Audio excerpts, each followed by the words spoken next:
الله الرحمن الرحيم يا أيها الذين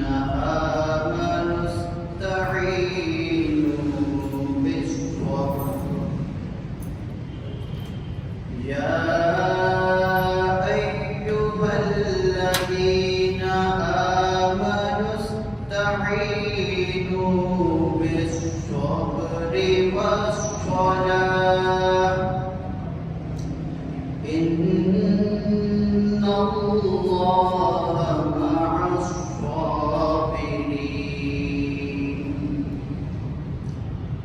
ولا تقولوا لمن يقتل في سبيل الله أموات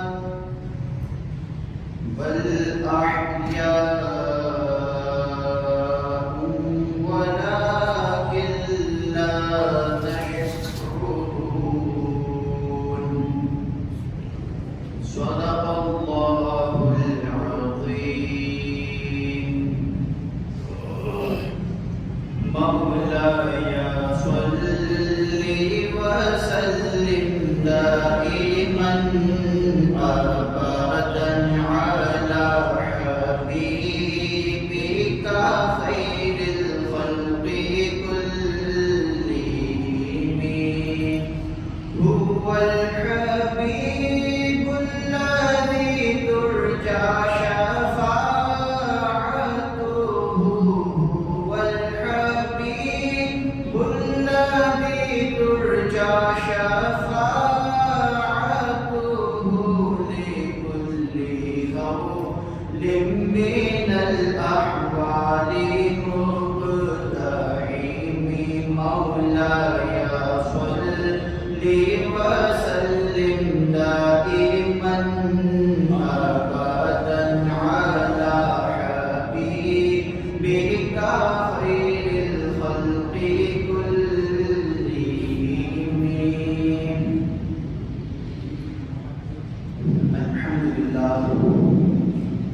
الحمد لله الذي وكفى وسلام على عباده الذين اصطفى وعلى آلك وأصحابك أجمعين أما بعد فأعوذ بالله من الشيطان الرجيم بسم الله الرحمن الرحيم فالذين آمنوا به وعزروه ونصروه واتبعوا النور الذي أنزل معه أولئك هم المفلحون صدق الله العلي العظيم وصدق رسوله النبي المكين الكريم ونحن على ذلك من الشاهدين والشاكرين والحمد لله رب العالمين. بعد حمد و صلاۃ اللہ تبارک و تعالی کا احسان عظیم ہے کہ اس نے ہمیں اپنے محبوب صلی اللہ علیہ وسلم کا ذکر خیر کرنے کے لیے جمع فرمایا.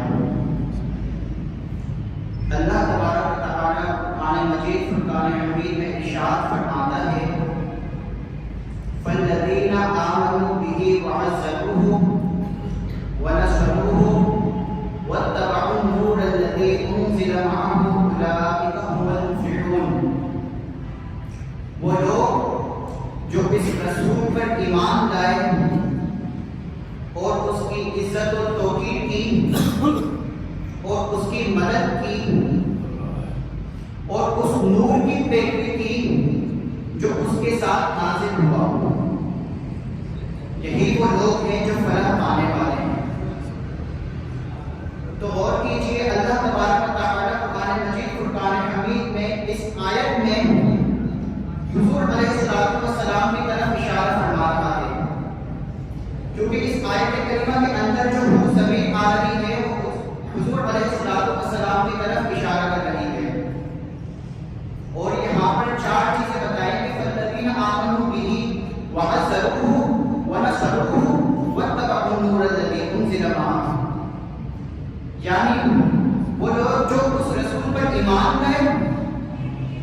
دوسرا اس کی عزت و توقیر کی، تیسرا ان کے دین کی مدد کی، اور چوتھا پیروی کی۔ حضور علیہ السلام کے بارے میں ارشاد فرمایا جا رہا ہے کہ جو ان چاروں چیزوں پر عمل کرے گا وہ فلاح پائے گا، روز قیامت کے دن اس کی کامیابی ہوگی۔ اب دیکھیے ان چاروں چیزوں پر حضور علیہ السلام کے ارد گرد گھوم رہی ہیں چاروں چیزیں۔ اب ہم صحابہ کرام رضی اللہ تعالی عنہ کا طور طریقے دیکھیں تو پتہ چلتا ہے کہ انہوں نے حضور علیہ السلام کی ذات کو مرکز و محور بنایا تھا، یعنی ان کے جو طور طریقے، اخلاق، عادات، جو بھی چیز تھی حضور علیہ السلام کے ارد گرد گھوما کرتی تھی، کیونکہ وہ ایمان بھی اللہ کے رسول پر رہے، دوسرا حضور علیہ السلام کی عزت و توقیر بھی کی، تیسرا ان کے دین کی مدد بھی کی، اور چوتھا پیروی بھی کی۔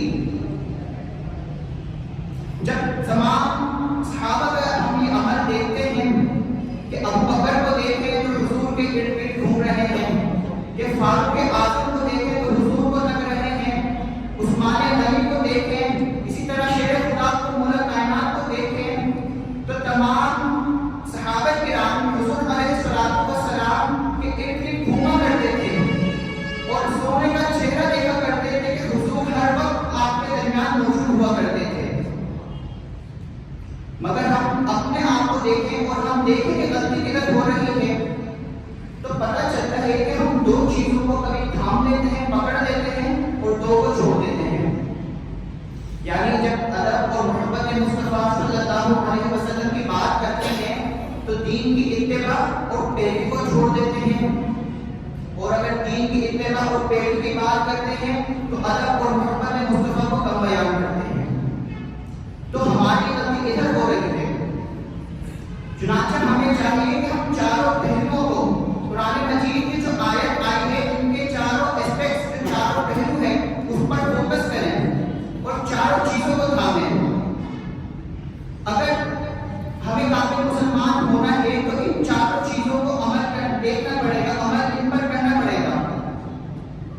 اس کے علاوہ ہمارا اسلام قابل قبول نہیں، ہمارا ایمان قابل قبول نہیں، ہمارا عقیدہ قابل قبول نہیں، ہمارے طور طریقے قابل قبول نہیں۔ الغرض تمام چیزیں اگر ہم ان چیزوں کو نہیں تھامیں گے تو ہمارا اسلام بھی قابل قبول نہیں ہوگا۔ اب دیکھیں اویس قرنی کو، رحمت اللہ تعالی علیہ کہ اویس قرنی حضور سے ملے نہیں تھے، حضور کو پتہ نہیں تھا، لیکن ہمیشہ حضور کی یاد میں ڈوبے رہتے تھے اور دیدار مصطفیٰ کرتے رہتے تھے چشم تصور کی آگوش میں۔ اب حضور کی شان یہ ہے کہ آقا کریم علیہ السلام کی شان اللہ تبارک و تعالی قرآن مجید میں بیان کرے اور ہم پھر بھی سیرت کو نہ دیکھیں، اسی وجہ سے ہم پر فضل نہیں اتر رہا کہ ہم خلفائے راشدین کو، صحابہ کا دور کو دیکھتے ہیں تو فضل اترا کرتا تھا، مگر آج ہم اپنے آپ کو دیکھیں تو فضل نہیں اتر رہا۔ کیوں؟ وہی بات کہ ہم نے حضور علیہ السلام کی ذات کو مرکز و محور نہیں بنایا تو فضل بھی نہیں اتر رہا۔ اسی کو آگے بڑھاتے ہیں، اب دیکھتے ہیں کہ ہمیں کیسا ہونا چاہیے تھا اور اب ہم کیا ہیں۔ اللہ تبارک و تعالی قرآن مجید میں بیان فرماتا ہے ادعو الی سبیل ربک، محبوب دعوت دیجیے اپنے رب کی طرف۔ اب دیکھیے کہ انداز تو بہت ہو سکتے تھے کہ ادعو الی سبیل اللہ، یہ بھی فرمایا جا سکتا تھا کہ محبوب دعوت دیجیے اللہ کی طرف، یا یہ بھی بیان کیا جا سکتا تھا محبوب دعوت دیجیے رب کی طرف، محبوب ان کو ان کی طرف بلائیے، ان کے رب کی طرف بلائیے، مگر یہ نہیں فرمایا گیا۔ تو مولا کیا تو ہمارا رب نہیں ہے؟ کیا تو ان تمام کا رب نہیں ہے؟ تو نے فرمایا ادعو الی سبیل ربک، دعوت دیجیے اپنے رب کی طرف۔